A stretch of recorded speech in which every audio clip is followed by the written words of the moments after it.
नगरोटा को अपना एक परिवार, नगरोटा कॉन्स्टिट्यूंसी को अपना एक परिवार समझता हूँ। नगरोटा कॉन्स्टिट्यूंसी को अपना एक परिवार समझता हूँ।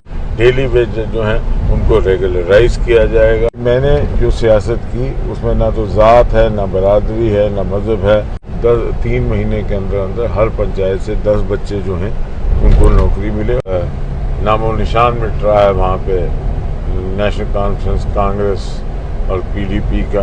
आज मौका मिला है हमें नगरोटा कॉन्स्टिट्यूंसी के सेवादार, जिन्हें आप सभी देवेंद्र सिंह राणा के नाम से जानते हैं। हालांकि समय बहुत कम है इनके पास, लेकिन इन्होंने हमें अपना कीमती समय दिया और हम इन्हीं के वाहन से जा रहे हैं और आज इनसे बातचीत करेंगे। और तमाम जितने भी मेरे भाई बहनों के सवाल थे कि नगरोटा कॉन्स्टिट्यूंसी से लेके आप देवेंद्र राणा साहब जी से मिलिए और हमारे लिए पूछिए कि किस तरह का वो आगे रणनीति बनाएंगे। राणा साहब का स्वागत है। धन्यवाद। राणा साहब, सबसे पहले तो हम आपका शुक्रिया अदा करेंगे कि इतना कीमती समय निकाल के आपने हमें अपना 10 मिनट दिया। राणा साहब, जिस तरह से दोमेल से लेकर अगर हम कठार तक जाते हैं तो जगह जगह पोस्टर लगे हुए हैं और पोस्टर पे लिखा हुआ है नगरोटा का सेवादार। हालांकि दिल्ली के बड़े नेता यहाँ पर आके कहते हैं कि आप नगरोटा के राजा हैं, महाराजा हैं। देखिए, मैंने उस जनसभा में जहाँ माननीय राम माधव जी ने कहा कि आप नगरोटा के राजा और महाराजा हैं, क्योंकि वो जो जन सैलाब उन्होंने देखा उससे वो बड़े मुतासिर हुए और लोगों का प्यार और भाव देखकर, तो मैंने उनसे, अगर आपको याद हो, स्टेज पे ही कहा कि मैं इनका राजा नहीं, महाराजा नहीं, मैं इनका ताबेदार हूँ, इनका सेवादार हूँ, क्योंकि मैं नगरोटा को अपना एक परिवार, नगरोटा कॉन्स्टिट्यूंसी को अपना एक परिवार समझता हूँ। 20 साल से इस परिवार के साथ जुड़ा हूँ और इन्होंने मुझे भरपूर स्नेह, प्यार और आशीर्वाद दिया है और मैं अब भी इनसे यही आग्रह करता हूँ और विनती करता हूँ कि मैं आपका अजीज़ हूँ, आपका ताबेदार हूँ, आपका नौकर हूँ। मुझे अपने चरणों की धूल बनाइए और आपके चरणों की धूल को मैं अपने माथे से लगा के एक बार फिर अपने आप को आपकी सेवा में अर्पित करूँगा, क्योंकि मैंने जो सियासत की उसमें ना तो ज़ात है, ना बरादरी है, ना मज़हब है।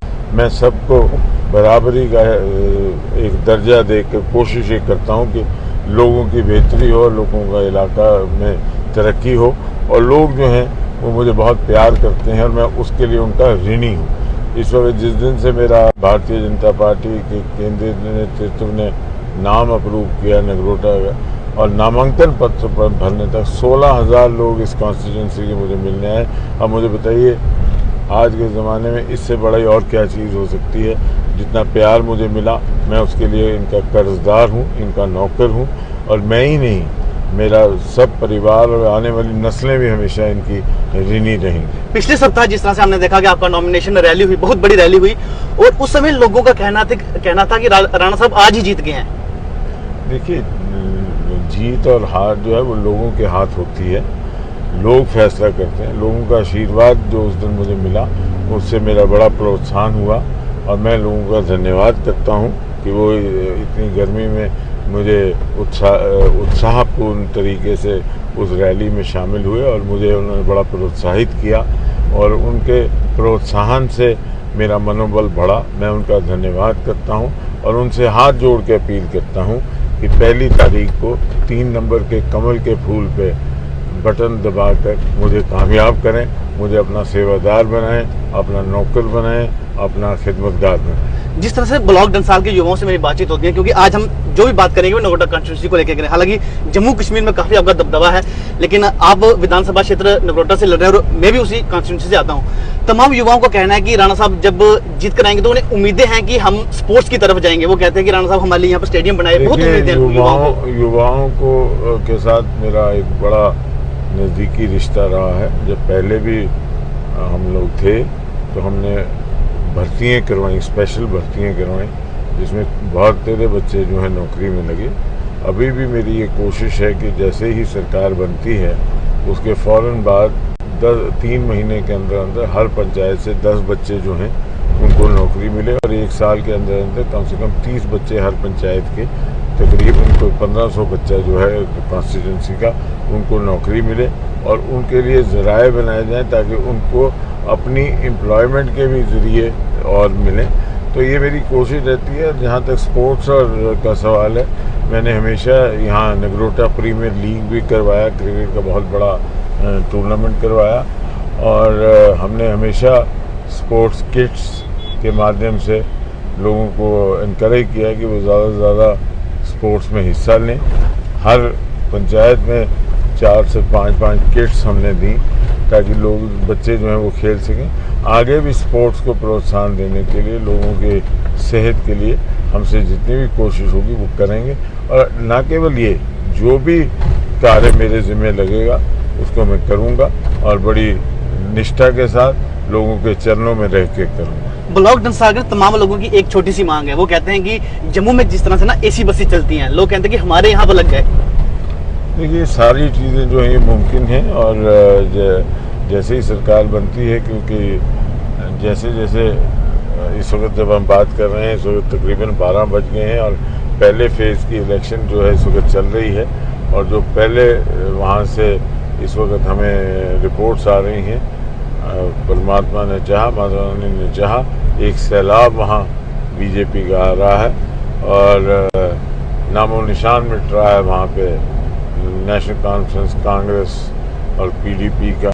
और अगर यही ट्रेंड रहा तो हमारी सरकार जो है वो एक मजबूत सरकार बनेगी, और माता रानी की कृपा रही तो हम यहाँ एक स्टेबल सरकार देंगे, मजबूत सरकार देंगे, और वो सरकार जो है वो लोगों के फैलाव बहबूद के लिए, लोगों के बेहतरी के लिए, लोगों के बका के लिए काम करेगी।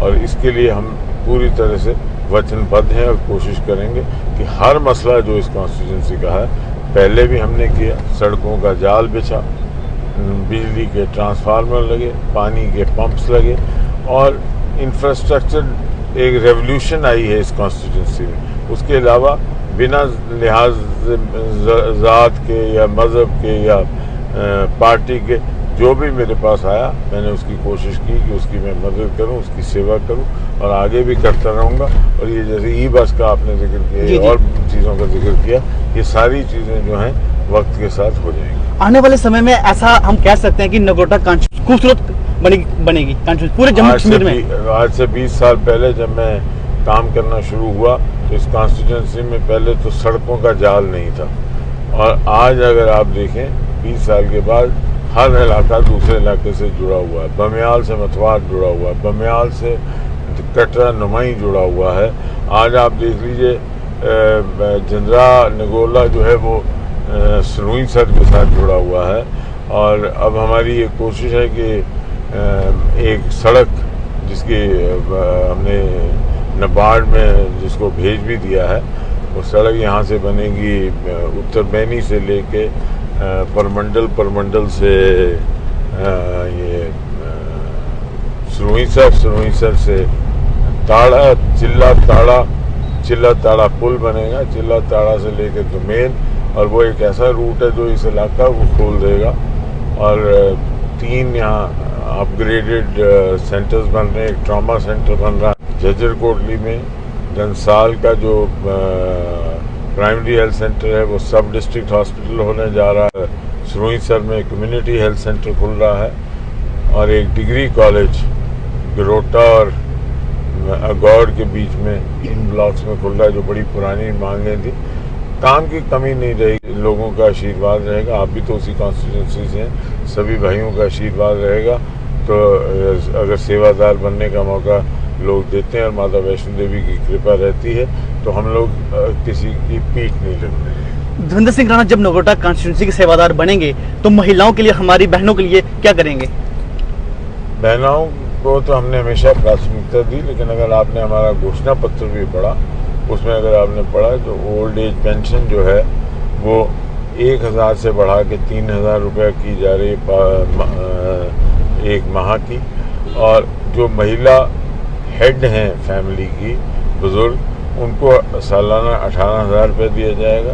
बच्चों की पढ़ाई के लिए, बेटियों की पढ़ाई के लिए और बेटों की पढ़ाई के लिए 12वीं जमात पास करते हैं उनको लैपटॉप दिए जा रहे हैं, और उनको 10,000 रुपये सालाना दिया जा रहा है ताकि वो अपने कोचिंग ले सकें। उनको फ्री ट्रांसपोर्ट का मुहैया की जा रही है ताकि वो अपनी कोचिंग सेंटर्स में जा सकें। जो किसान सम्मान निधि है उसमें 6,000 रुपये से बढ़ा के रकम 10,000 रुपये सालाना की जा रही है। जो इलेक्ट्रिसिटी है, जितने पुराने बकाए हैं वो हमने मैनिफेस्टो में बिल्कुल वाज़ेह कर दिया है कि सारा का सारा पुराना बकाया जो है वो साफ़ हो जाएगा, कोई बकाया नहीं दिया जाएगा। डेली वेज जो हैं उनको रेगुलराइज किया जाएगा। ये आयुष्मान भारत का कार्ड है, वो आयुष्मान भारत का कार्ड आज 5 लाख रुपये सालाना, बहुत होता है 5 लाख रुपये सालाना। जम्मू कश्मीर एक वाहिद राज्य है, यूटी है, जिसको ये हर शख्स को वो कार्ड मुहैया किया गया है। आने वाले वक्त में वो कार्ड जो है वो 5 लाख से बढ़ा के उसका 7 लाख रुपए तक उसका कवर होगा। वो भी एक बहुत बड़ी सुविधा होगी। और महिलाओं के लिए इतनी स्कीम्स जो मोदी जी ने चलाई उसमें भी इजाफा हो रहा है। 2 सिलेंडर BPL जो हैं वो एक्स्ट्रा दिए जाएंगे फ्री।